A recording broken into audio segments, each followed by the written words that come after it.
so Andrew is, as I understand it, the guy that manages the kind of fallout from when you have a company that's expanding at a crazy rate.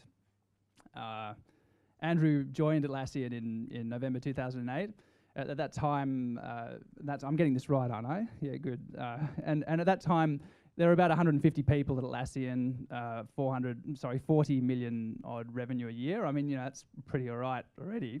But in that time, they have grown at about 40% a year consistently. Now they're 200 million odd revenue this year, 1,000 staff by the end of the year.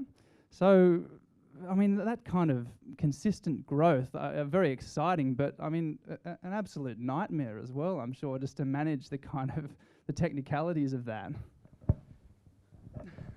Yeah, look, it certainly has its fun challenges. I kind of saw a picture of myself the other day and realised that it actually wasn't that long ago that I had some darker hair. But look, it's an awesome challenge to have. I think you've got to come at it from a certain perspective in order to make it work. When you're being asked to hire 200 or 300 people per year and you're adding more staff nearly than you have each year, you have to think about the cultural aspects that brings to the company and what it does and how you grow and manage process and becoming a bigger company, as gets talked about all the time in our company, obviously. There's some really huge challenges. So like what? What's the hardest part of your job, do you think? Yeah, I think balancing the big picture versus the detail, right? It's really important. I mean, in my area, I've got 300 staff running operations. It's really important that someone like me and some of my leaders that report to me are thinking about the big blocks. What are we moving and where are we setting up geographies and what customers do we have to look after and what are the issues? But then equally, you can come in one day and suddenly you've got a total collapse of a network because I look after IT, or more important, that's a little internal, but it stops you from doing business. Or you've had a bad release and suddenly you've got a ton of customers off your SaaS product who can't develop anymore because we make tools for software developers. I think one of the anecdotes for that one, it's not so much a single bad day, although I can give you plenty of single bad days, but one that was a little bit more pronounced and significant was we released a version 4 of Jira, which is our issue tracking system. Within 3 days, we'd seen a 70% spike in support calls. Not because it particularly been a bad release, but we had gone a year this time. We hadn't gone that long without a release, and our customers are really gung-ho about upgrading. They're very tech savvy, so they tend not to really, they don't even do backups half the time. They just, even though they all know better because they're tech savvy, but they'll just upgrade, and suddenly you've got this huge, just normal questions because we released a lot of functionality. So 70% spike meant at that day and age I had 12, this is 3 years ago or so I had 12 support engineers working on that, and suddenly I had to pull every engineer off development. So suddenly, and a week goes by and you're no longer developing your next product, right? And so now the CEOs are starting to get nervous. And we're a small company at this stage. We're still only probably about that stage, a 200-person company, and I had about maybe a quarter to a third of those people in operations. So I had to devise a plan to get it back on track, and I had to execute that in 3 weeks. And the only way I could do that was we went to market. We interviewed for 10 to 12 new staff in a week. It takes about 6 to 9 months to become proficient in our product, so clearly that wasn't going to be a solution in 3 weeks. So we modularized the support issues. We put a sort of a tack team on coming up with training. So we interviewed in a week, got them on board in another week with all the contracts and stuff, and trained them in a week and had them on the queues by the end of 3. By 4, I had the engineers back to working on Jira. So I think what that teaches you is, think about the big blocks, but be always ready to cope with a fire and to think quickly.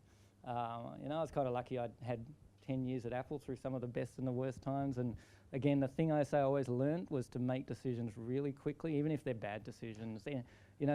Often a bad decision is better than no decision, and it's amazing how many people in the face of an onslaught like that just sort of pontificate and just lose day after day of making a move in the right direction. Make them decisively. Yeah, exactly. Decisively. Yeah. You serious about it. And I mean, this is only going to get more fun, isn't it? Because with the way SaaS platforms, software as a service platforms work, you're no longer doing the kind of traditional model of what would it be, one upgrade every year or every several years. I mean, now you're every 90 days, I understand. It theoretically often more than that, and actually working towards a period of constant upgrades where really you just have to manage these regular spikes in traffic that you get and shift the demand to answer all those calls to call centers all around the world. Yeah, so Atlassian grew as what's called a behind the firewall company. So traditional software installed on your servers to run essentially software development teams. There's a whole bunch of about 8 or 10 tools. So Ben's not quite right there in that 3 years ago we were a year, and so that was the issue I just talked to you about. So when we did a review of that, we decided the fix was actually we'd let ourselves slip from being much more regular, and the fix was actually to become more regular because you smooth the spikes out. So we went to 90 days, and it took the teams about 6 months to get back to, but we really just hammered away at getting all 8 of our products getting released every 90 days, a new version. And that's not only a big change for internally for a company, because imagine trying to get your customers to realize that, big banks and things, they do an upgrade about once every 2 years, and suddenly you say, well, we're releasing functionality every 3 months. And they want the functionality, and they also want to be supported. So, if you go 2 years and when you're almost now unsupported in the platform. So that was behind the firewall. We've been doing that for a fair while, 90 days releases, and along comes SaaS. So we've taken a lot of our products. We're very unusual in that we taken nearly all of our products to software as a service. For those that don't know, that's where you install your applications on servers that are hosted at typically a big hosting provider like NTT or so forth, and then you sell that as a service month by month. Now that completely shifts the paradigm again. Firstly, you start to get a concept of, there is no concept of versions anymore, right? Customers don't care, it's just a service you're offering.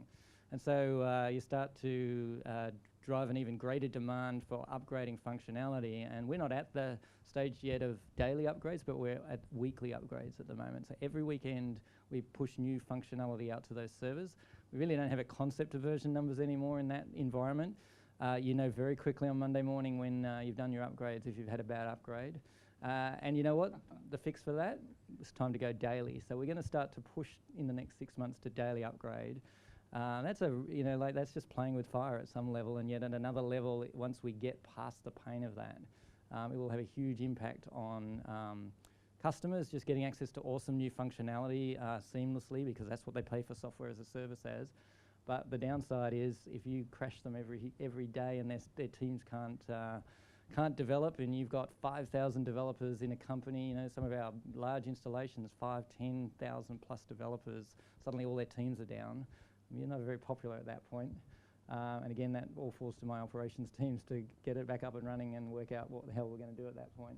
I mean, that kind of growth, and these kinds of challenges and that constant change must really test the culture of a company. I mean, the two founders of Atlassian really set out to create a workplace that everyone would want to be in, but I mean, that sounds very stressful on one level, certainly very exciting as well. How do you kind of maintain the ideals of a company as being a great place to work while going through such gut-wrenching changes? Yeah, look, it is definitely something you have to think about. We set out as a company to have a very specific set of values. In fact, we have 5 very well-known values. Complete with lots of swear words and very, very Australian, or maybe very Gen Y, one or the other. We have an American audience, we won't say them. So we won't say them here, but what we say to our staff is values don't change, culture does change. And the culture that worked for us when we were 150 people 4 or 5 years ago clearly can't be the culture that works for you when you're 1,000 people 5 years later. And so you have to evolve the culture and help the company grow that culture. Again, that falls a lot to the operations teams because they run a lot of the process. And as you get larger, you get more controls that have to be in place, for various reasons around security and finances and stuff like that. But at the same time, I mean, the last thing you want to do is is break the value system and break the innovation in the company. So I'm always conscious of maintaining a growth in the culture, because I don't want to be standing in front of tax officers or financial regulators and so forth and saying, well, we just took our eye off the ball. That's, shit happens, because shit doesn't happen in that area. So how do you do that? I mean, how do you keep people happy amidst all of that? Yeah, look, it's hard. What are the kind of problems that come up? The sort of problems that come up is just, people wanting to be like the old way and just be really cowboyish. You're very cowboyish in your early days, and you can afford to get away with that because, if you're running a SaaS platform and you push out a new piece of functionality that you didn't need to test that, we just pushed it out, and suddenly you've broken 5,000 customers. That's bad, but now we're sort of breaking 30,000, 40,000 customers in a weekend if we break a release. And so the implications are much more significant. Having said that, if you let your security guys and your risk management people completely take over, you'll never put anything out there, because the risk manager sees a problem with every release and a problem with every, there's something lurking behind every door. Right down to we're just about to take a group to Cambodia for something that I look after as well, which is our foundation. And the latest thing is there's some warning out about non-pen, and then the next minute there's a risk of being abducted. That's risk managers for you, right? And I'm sitting there saying, well, I've travelled through all these countries, I've never thought of any of those things, right? So I think it's a balancing act. You try to get your people to be sensible, and it's my job to make sure that we lead our teams well enough to make sure that I don't push it to the cutting edge and just break it. But at the same time, if I want to be here and go up a curve that way, I don't want to do it by jumping and going, because that triangle is a loss of innovation. I do it by trying to match that growth rate in my risk management, my process management, my growth of teams. And it's really important to get that balance right. I should ask you a little about skilled migrant visas. Since you guys have been a little outspoken about that, obviously there were some issues a while back with this view about 457 visas, and your Atlassian was always very supportive of that. You saw it as what was it? Not only a good source of talent that was lacking here, but potentially bringing people in that would bring overseas expertise to Australia. Yeah, exactly. For those that followed the news, we got embroiled in the 457 discussion last year. I'm sure you'll all remember it. I mean, the news angle, no disrespect to Ben here, but the news angle, of course, was cheap labour and, taking Australian jobs.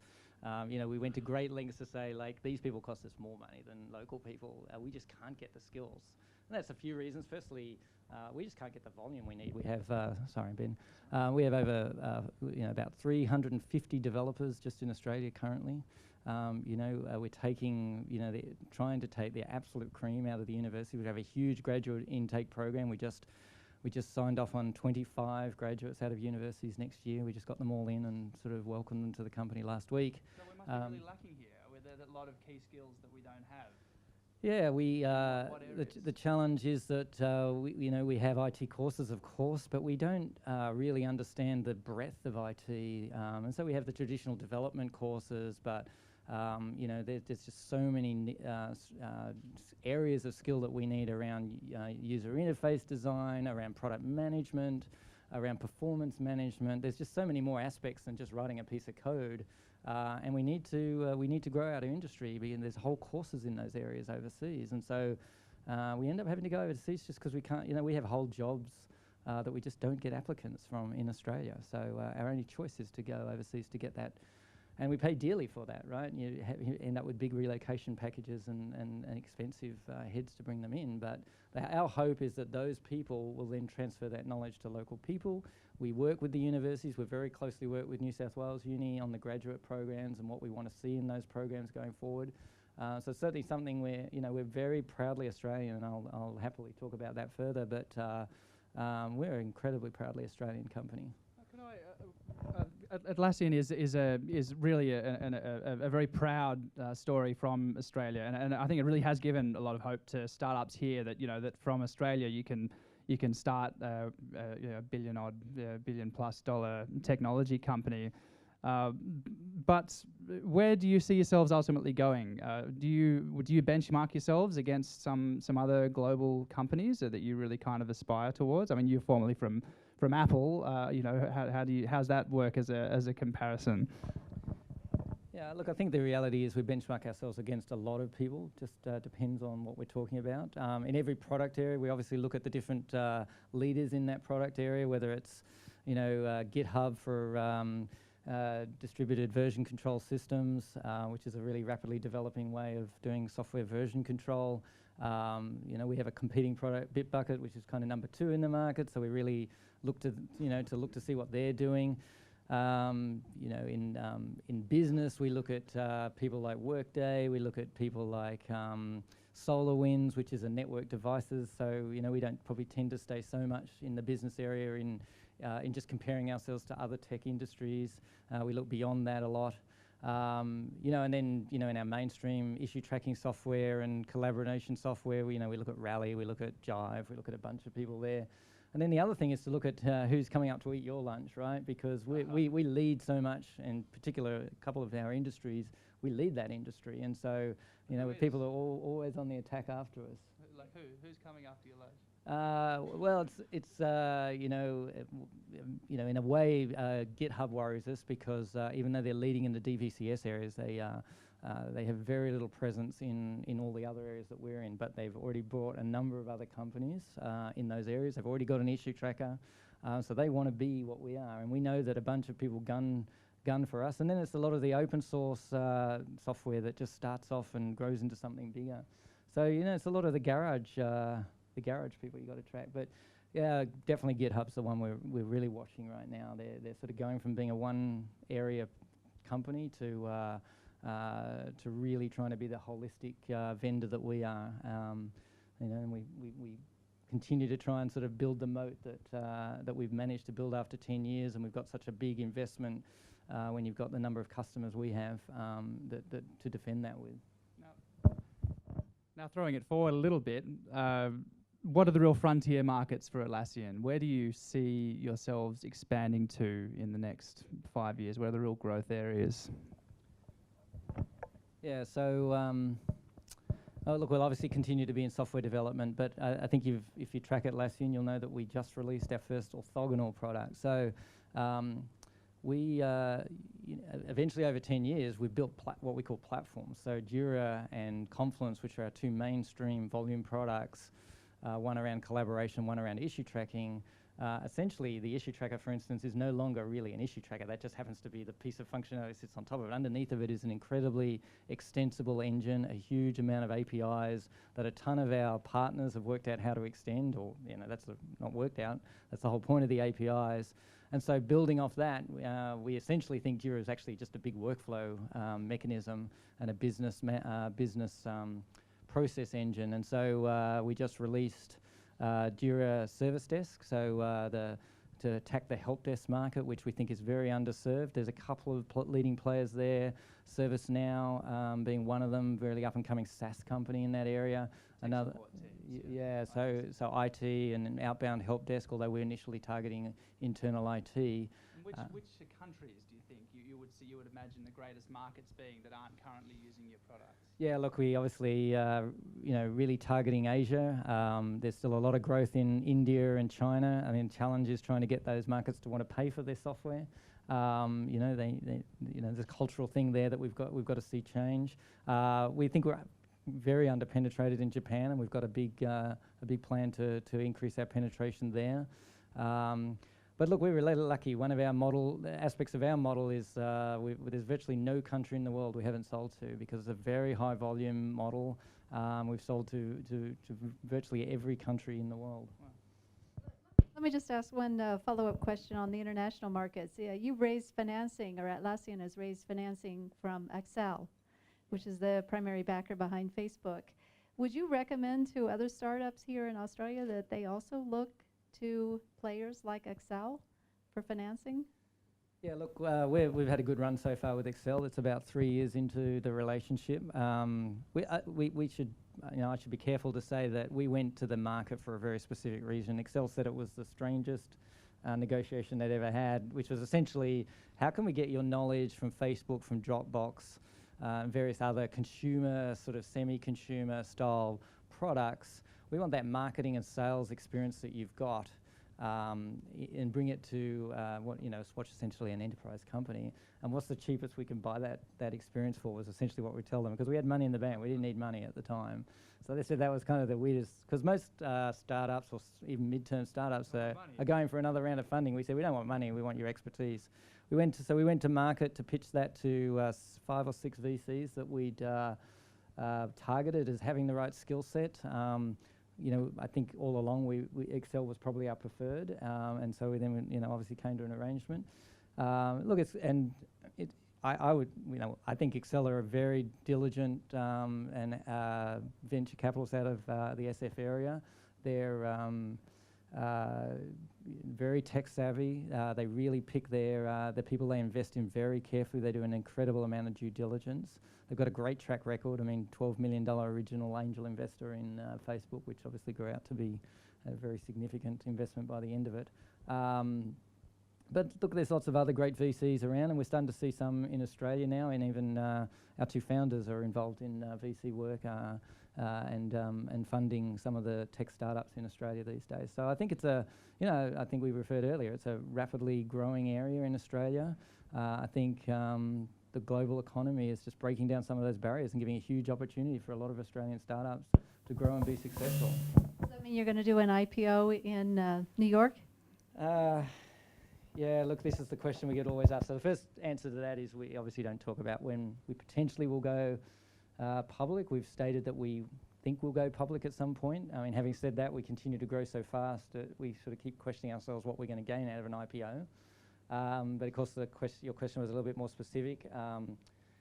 It's still difficult in Australia to be valued for what you are and what you've achieved. And so you get to the NASDAQ and the New York Stock Exchange and the markets over there, and they just intrinsically understand what the market's about, what tech is about. And we still have a lot of challenges, even as Atlassian and the profile we've got in helping the government to understand what we need.